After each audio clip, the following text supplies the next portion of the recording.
Hi hello ನಮಸ್ಕಾರ ಸ್ನೇಹಿತರೆ. ಗೌರಿಗೂ ಕೂಡ ಗಂಟು ಮುಟ್ಟೆ ಕೊಟ್ಟು ಮನೆಯಿಂದ ಹೊರಗಡೆ ಕಳಿಸೇ ಬಿಟ್ರ ವಿವೇಕ್ ಮತ್ತು ಆತನ ತಾಯಿ ಸರಿತಾ. ಹಾಗಿದ್ರೆ ಏನಾಯಿತು, ಏನು ಕಥೆ ಇದು ಎಲ್ಲವನ್ನ ಕೂಡ ತಿಳ್ಕೋಬೇಕು ಅಂದರೆ ಈಗಲೇ ನಮ್ಮ ಈ ಚಾನಲ್ನ ಸಬ್ಸ್ಕ್ರೈಬ್ ಮಾಡಿ, ಹಾಗೆ ಒಂದು ವಿಡಿಯೋವನ್ನು ಪೂರ್ತಿಯಾಗಿ ನೋಡೋದನ್ನು ಯಾವುದೇ ಕಾರಣಕ್ಕೂ ಕೂಡ ಮರಿಬೇಡಿ. ಇಲ್ಲಿ ಅಮ್ಮ ಕಾಂತ ಅವರು ಬರ್ತಿದ್ದಾಗೇ ವಿವೇಕ್ ಮತ್ತು ತಾಯಿ ಸರಿತಾ ಅವರು ಇಬ್ಬರು ಕೂಡ ಸೇರಿಕೊಂಡು ತುಂಬ ಅಂದರೆ ತುಂಬ ಅವಮಾನ ಮಾಡ್ತಿದ್ದಾರೆ. ತನ್ನಮ್ಮ ತಪ್ಪೇ ಮಾಡದೆ ಇಷ್ಟೆಲ್ಲ ಅಮ್ಮನ ಅನುಭವಿಸ್ತಿರುವುದನ್ನು ಗೌರಿಗೆ ನೋಡೋಕ್ಕಾಗೋದಿಲ್ಲ. ಜೊತೆಗೆ ಇದರಲ್ಲಿ ನಮ್ಮದೇ ತಪ್ಪು ಮಾತ್ರ ಇಲ್ಲ, ನಿಮ್ಮದು ಕೂಡ ತಪ್ಪಿದೆ ಅಂತ ವಿವೇಕ್ ಮೇಲೆ ಕೂಗಾಡ್ತಾಳೆ ಗೌರಿ. ಆಗ ಇಲ್ಲಿ ವಿವೇಕ್ ನಾವೇನು ತಪ್ಪು ಮಾಡಿದೆ, ತಪ್ಪು ಮಾಡಿದಲ್ಲ ನೀವೇ ತಾನೆ, ನಮ್ಮ ತಪ್ಪು ಎಲ್ಲಿದೆ ಅಂತ ಪ್ರಶ್ನೆ ಮಾಡಿದಾಗ ತಪ್ಪಿದೆ ಅಲ್ವಾ. ಯಾವತ್ತೂ ಕೂಡ ನಾವು ಒಂದು ಮದುವೆ ಚೌಟ್ರಿ ಬುಕ್ ಮಾಡಬೇಕಾದ್ರೆ ಈ ರೀತಿ ಅಲಂಕಾರ ಮಾಡಬೇಕು, ಆ ರೀತಿ ಅಲಂಕಾರ ಮಾಡಬೇಕು, ಚೌಟ್ರಿ ಹಾಗಿರಬೇಕು ಹೀಗಿರಬೇಕು ಅಂತೆಲ್ಲ ಎಷ್ಟು ಯೋಚನೆ ಮಾಡಿ ಡಿಸಿಷನ್ ತೊಗೋತೀವಿ.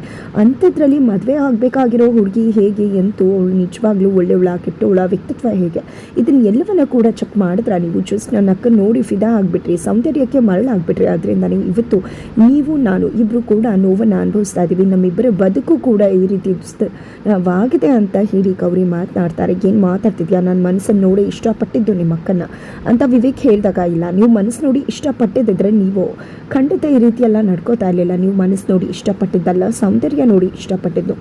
ಖಂಡಿತವಾಗ್ಲೂ ಅಕ್ಕನ ಮನಸ್ಸು ನಿಮಗೆ ಹೇಗೆ ಗೊತ್ತಿತ್ತು, ಎಲ್ಲಿ ತಿಳ್ಕೊಳ್ಳೋ ಪ್ರಯತ್ನ ಮಾಡಿದ್ರಿ ನೀವು ಅಂತ ಹೇಳಿ ಗೌರಿ ಪ್ರಶ್ನೆ ಮಾಡ್ತಿದ್ದಾರೆ. ಎತ್ತ ಕಡೆ ಈ ರೀತಿ ಎಲ್ಲ ಪ್ರಶ್ನೆ ಮಾಡ್ತಿರ್ತಕ್ಕಂಥ ಗೌರಿಯನ್ನು ನೋಡಿದ್ದೆ ಸಿಡಿದು ಹೇಳ್ತಾರೆ ವಿವೇಕ. ಅಮ್ಮ ಹೇಳ್ಕೊಟ್ಟಿದ್ದು ಮೋಸನ ತುಂಬ ಚೆನ್ನಾಗಿ ಮಾಡ್ತೀಯಾ, ಸುಳ್ಳು ಹೇಳ್ತೀಯಾ, ಎಷ್ಟು ಚೆನ್ನಾಗೆಲ್ಲ ಮಾತಾಡ್ತಿದ್ಯಾ, ಖಂಡಿತ ನಿಮ್ಮನ್ನು ಹೀಗೆ ಸುಮ್ಮನೆ ಬಿಟ್ಟರೆ ಖಂಡಿತ ನಾನು ತಪ್ಪು ಮಾಡ್ದಾಗ ಆಗಿಬಿಡುತ್ತೆ, ಖಂಡಿತ ಈ ಬಾರಿ ಅಂತೂ ಸುಮ್ಮನೆ ಬಿಡುವುದಿಲ್ಲ. ಚೌಟ್ರಿಲಿ ಏನಾಗಲಿಲ್ವೋ ಅದು ಇವಾಗ ಆಗುತ್ತೆ, ಪೊಲೀಸವ್ರನ್ನ ಕರೆಸ್ತೀನಿ, ಪೊಲೀಸವ್ರ ಕರೆಸಿ ನಿಮಗೆ ಉತ್ತರ ಕೊಡ್ತೀನಿ ಅಂತ ವಿವೇಕ್ ಹೇಳ್ತಾರೆ. ಏನು ಮಾತಾಡ್ತಿದ್ಯಾ ವಿವೇಕ್, ಬೇಡ ವಿವೇಕ್, ಎಲ್ಲ ಕೂಡ ಮುಗ್ದು ಹೋಗಿದೆ ಅಲ್ವಾ, ಕಾಂತವ್ರು ಇನ್ನು ಮುಂದೆ ಮನೆಗೆ ಬರುವುದಿಲ್ಲ ಕಣೋ, ಸುಮ್ಮನೆ ಇದ್ಬಿಡು ಅಂತ ಆಶ್ ಅವರು ಹೇಳ್ತಾರೆ. ನೀವು ಸುಮ್ಮನೆ ರೀ ಚಿಕ್ಕಮ್ಮ, ಇವ್ರಿಗೆಲ್ಲ ಸುಮ್ಮನೆ ಬಿಟ್ಟರೆ ಆಗೋದಿಲ್ಲ, ಈ ಅಮ್ಮ ಮಗಳಿಗೆ ಸರಿಯಾಗಿ ಬುದ್ಧಿ ಕಲಿಸ್ಲೇಬೇಕು, ಪೊಲೀಸವರೇ ಸರಿ ಇವರಿಬ್ಬರಿಗೆ ಬುದ್ಧಿ ಕಲಿಸೋದಕ್ಕೆ, ಅವ್ರು ತುಂಬ ಚೆನ್ನಾಗಿ ಬುದ್ಧಿ ಕಲಿಸ್ತಾರೆ ಅಂತ ವಿವೇಕ್ ಹೇಳ್ತಾರೆ. ಆಗ ಅಜ್ಜಿ ಕೂಡ ಬೇಡ ವಿವೇಕ, ಸುಮ್ಮನೆ ಯಾಕೆ ದೊಡ್ಡ ರಗಳೆ ಮಾಡ್ತಿದ್ಯಾ ನೀನು ಅಂದಾಗ, ನನ್ನನ್ನು ಯಾರೂ ಕೂಡ ಈ ಬಾರಿ ತಡೆಯೋಕ್ಕಾಗೋದಿಲ್ಲ ಅಂತ ಹೇಳ್ತಾರೆ ವಿವೇಕ್. ಯಾರೂ ಕೂಡ ನಿಮ್ಮನ್ನು ತಡೆಯೋಕ್ಕೂ ಕೂಡ ಬರುವುದಿಲ್ಲ, ಖಂಡಿತ ಒಳ್ಳೆಯದೇ ಆಯಿತು, ಪೊಲೀಸ್ ಅವ್ರನ್ನ ಕರೆಸಿ ಏನು ಸತ್ಯ ಗೊತ್ತಾಗಬೇಕು, ಆ ಸತ್ಯ ಎಲ್ರಿಗೂ ಕೂಡ ಗೊತ್ತಾಗಲಿ. ನಿಮಗೆ ಮುಸ್ಕು ಹಾಕ್ಕೊಂಡು ಬಂದೆ, ನಾನು ಕುತ್ಕೊಂಡೆ ಅನ್ನೋದು ಮಾತ್ರ ಗೊತ್ತಿದೆ, ಆದರೆ ಮುಸ್ಕಿನ ಸತ್ಯದ ಹಿಂದೆ ಮುಚ್ಚೋಗಿರೋ ಸತ್ಯ ಏನು ಅನ್ನೋದು ನಿಮಗೆ ಗೊತ್ತಿದೆಯಾ. ನನ್ನಮ್ಮ ಇವತ್ತು ತಪ್ಪೇ ಮಾಡಿಲ್ಲ, ತಪ್ಪು ಮಾಡಿದೆ ಇವತ್ತು ನಾನು ನನ್ನಮ್ಮ ಇಷ್ಟಿಲ್ಲ ಮಾತು ಕೇಳಬೇಕಾಗಿದೆ, ಆದರೆ ಇದರಿಂದ ಇರ್ತಕ್ಕಂಥ ಕುತಂತ್ರದ ಮೈಂಡ್ ಯಾರತ್ತು ಅನ್ನೋದು ನಿಮಗೆ ಗೊತ್ತಿದೆಯಾ, ಆ ವಿಷಯ ಗೊತ್ತಾಗಲೇಬೇಕಲ್ವಾ. ಇವತ್ತು ನನ್ನ ನಮಗೆ ಇಷ್ಟೆಲ್ಲ ಅವಮಾನ ಆಗ್ತಾ ಇದ್ರೂ ಕೂಡ, ಎಲ್ಲ ವಿಷಯ ಗೊತ್ತಿದ್ರೂ ಕೂಡ ಮೌನವಾಗಿ ಸುಮ್ಮನೆ ನಿಂತ್ಕೊಂಡು ನನ್ನ ನಮಗೆ ಅವಮಾನ ಮಾಡಿಸಿದಾರಲ್ವ, ಇದನ್ನೆಲ್ಲ ನೋಡ್ಕೊಂಡು ನಾನು ಸುಮ್ಮನೆ ಇರ್ತೀನ, ಖಂಡಿತವಾಗ್ಲೂ ನಾನು ಸುಮ್ಮನೆ ಇರೋದಕ್ಕೆ ಸಾಧ್ಯವೇ ಇಲ್ಲ ಅಂತ ಹೇಳಿ ಗೌರಿ ಹೇಳ್ತಾರೆ. ಚಂಚಲಾಗಿ ಗೊತ್ತಾಗ್ಬಿಡುತ್ತೆ ಈ ಗೌರಿ ನನ್ನ ಬಗ್ಗೆನೇ ಮಾತಾಡ್ತಿದ್ದಾಳೆ ಅಂತ, ಸತ್ಯ ಹೇಳಿದ್ರೆ ಏನಪ್ಪ ಮಾಡೋದು ಅಂತ ತಲೆ ಕೆಡಿಸ್ಕೊತಿದ್ದಾರೆ.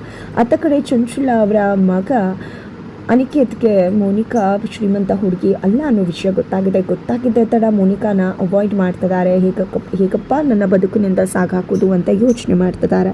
ಇತ್ತ ಕಡೆ ಮೋನಿಕಾ ಕೂಡ ಏನಿದು ಅನಿಕೇತ್ಗೆ ನಾನು ಗೌರಿ ಅಕ್ಕ ಅಂತ ಗೊತ್ತಾಗಿದೆಯಾ, ಅದಕ್ಕೆ ಇಷ್ಟೆಲ್ಲ ಅವಾಯ್ಡ್ ಮಾಡ್ತಿದ್ದಾನ, ಇಲ್ಲ ಆದಷ್ಟು ಬೇಗ ಮದುವೆ ಆಗಿಬಿಡಬೇಕು, ಸೆಟಲ್ ಆಗಿಬಿಡಬೇಕು ಅಂತ ಮೋನಿಕಾ ಅನ್ಕೋತಾಳೆ. ಹಾಗಾಗಿ ಅನಿಕೇತ್ ಲಾಡ್ಜ್ಗೆ ಬರ್ತಿದ್ದ ಹಾಗೇನೆ, ಏನಿದು ನಮ್ಮ ಮದುವೆ ವಿಷಯ ಮಾತಾಡಬೇಕಲ್ವ, ನಿಂದೇ ಅಲ್ವಾ ಮನೆಯಲ್ಲಿ ನಡೆಯೋದು, ಯಾಕಂದರೆ ನೀನೇ ಅಲ್ವಾ ಆಫೀಸ್ಗೆಲ್ಲ ಕೆಲಸ ಕೂಡ ನೋಡ್ಕೊಳ್ಳೋದು, ಅಂದಮೇಲೆ ನಿನ್ನ ಮಾತೆ ನಡೆಯುತ್ತಾ, ಮೊದಲು ಮದುವೆ ಆಗಿಬಿಡಬೇಕು ನಾವಿಬ್ಬರು ಅಂತ ಹೇಳಿ ಮೋನಿಕಾ ಹೇಳಿದಾಗ, ಏನು ಮಾತಾಡ್ತಿದ್ಯಾ ನೀನು, ಮದುವೆ ಅನ್ನೋ ಮಾತು ಕೇಳಿ ಸಾಕಾಗೋಗ್ತಾ, ಯಾವ ಮದುವೆ ಅಂತ ಹೇಳಿ ಸಿಡಿದು ಹೇಳ್ತಾರೆ ಅನಿಕೇತ್. ಏನು ಮಾತಾಡ್ತಿದ್ಯಾ ನೀನು, ಮದುವೆ ಅನ್ನೋ ಮಾತು ಕೇಳಿದ್ರೆ ಸಿಡಿದು ಹೇಳ್ತಿದ್ಯಲ್ಲ, ಯಾಕೆ ಏನಾಯಿತು ಅಂತ ಮೋನಿಕಾ ಕೇಳಿದಾಗ, ಅಯ್ಯೋ ಏನೂ ಇಲ್ಲ, ಆಫೀಸ್ ಟೆನ್ಷನ್ ಆಗ್ತದೆ ಅದಕ್ಕೋಸ್ಕರ ಅಷ್ಟೇ ಅಂದಾಗ, ಸಾರಿ ನಿಮ್ಗೆ ಆಫೀಸ್ ಟೆನ್ಷನ್ ಅನ್ನೋದನ್ನು ಕೂಡ ಮರೆತು ನಾನು ಮದುವೆ ವಿಷಯ ಮಾತಾಡಿಬಿಟ್ಟೆ, ದಯವಿಟ್ಟು ಕ್ಷಮಿಸ್ಬಿಡು ಅಂತ ಹೇಳಿ ಮೋನಿಕಾ ಕೂಡ ಕೇಳ್ಕೊತಾಳೆ.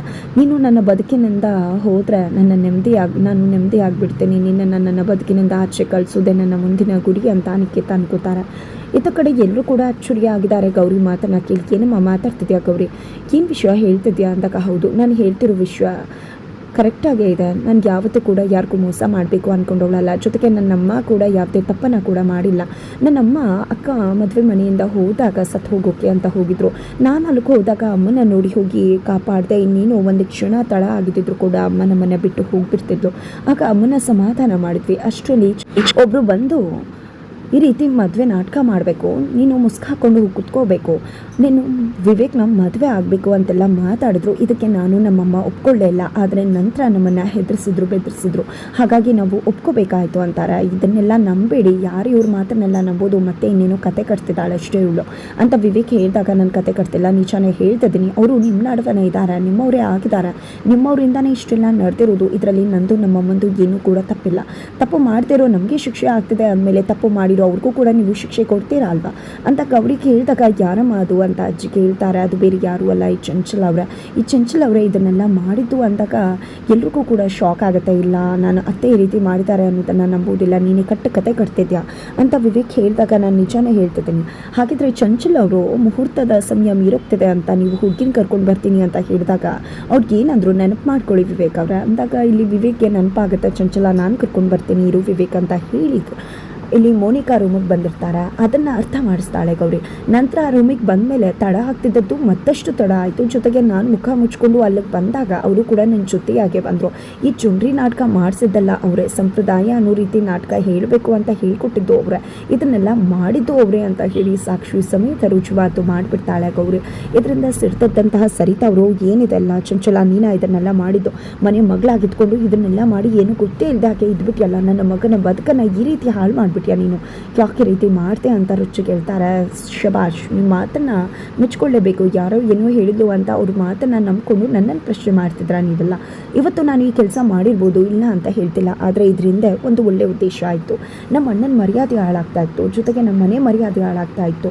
ಹಾಗಾಗಿ ಈ ರೀತಿ ಮಾಡಿದೆ ಮನೆ ಮರ್ಯಾದೆ ಉಳಿಸೋದಕ್ಕೆ. ನಾನೇನು ಇಲ್ಲಿ ಗೌರಿ ಮತ್ತು ವಿವೇಕ್ ಮದುವೆ ಆಗಲಿ ಅಂತ ಹೇಳಲಿಲ್ಲ, ಮೋನಿಕಾ ಕಾಣಿಸ್ತಿರ್ಲಿಲ್ಲ, ಹಾಗಾಗಿ ಮರ್ಯಾದೆ ಹೋಗುತ್ತೆ, ನೀನು ಹಸೆಮಣೆ ಮೇಲೆ ಕುತ್ಕೊಂಡಿರು ಮೋನಿಕಾ ಬರೋ ತನಕ ಅಂತ ಅಷ್ಟೇ ನಾನು ಹೇಳ್ಕೊಟ್ಟಿದ್ದು, ಅದಕ್ಕೆ ಹೊರತಾಗಿ ಬೇರೆ ಏನೂ ಹೇಳ್ಕೊಟ್ಟಿಲ್ಲ ಅಂತ ಹೇಳಿ ಚಂಚಲ ಅವರು ತಪ್ಪಿಸ್ಕೊತಿದ್ದಾರೆ. ನಂತರ ಈ ಒಂದು ವಿಷಯವನ್ನು ಈಗ ನಿಲ್ಲಿಸ್ಬಿಡಿ, ಹೇಗೋ ಕಾಂತ ಅವರು ತಪ್ಪಿಲ್ಲ ಅನ್ನೋ ವಿಷಯ ಗೊತ್ತಾಯ್ತಲ್ಲ, ಸುಮ್ಮನೆ ಇದು ಬಿಡಿ ಅಂತ ಹೇಳಿ ಅಜ್ಜಿ ಹೇಳ್ತಾರೆ.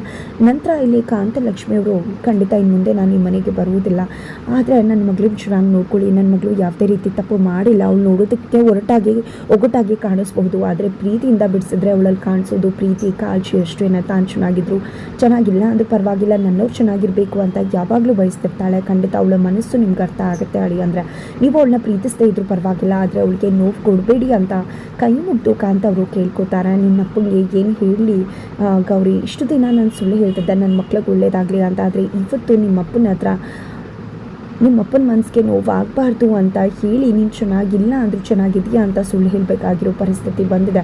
ನೀನೇನು ಯೋಚನೆ ಮಾಡಬೇಡ ಗೌರಿ, ನೀನು ಆರಾಮಾಗಿ ಖುಷಿಯಾಗಿದ್ದರೆ ಅದಕ್ಕಿಂತ ನನಗೆ ಬೇರೆ ಏನೂ ಬೇಕಾಗಿಲ್ಲ, ನೀನೇ ನನ್ನ ಪ್ರಾಣ ಅಮ್ಮ, ಖಂಡಿತವಾಗ್ಲೂ ನೀನು ಚೆನ್ನಾಗಿರ್ತೀಯ ಅಂದರೆ ನನ್ನ ಪ್ರಾಣವನ್ನೇ ಬೇಕಿದ್ರೆ ಕೊಟ್ಬಿಡ್ತೀನಿ ಗೌರಿ ಅಂತೆಲ್ಲ ಅಮ್ಮ ಮಾತನಾಡ್ತಾರೆ.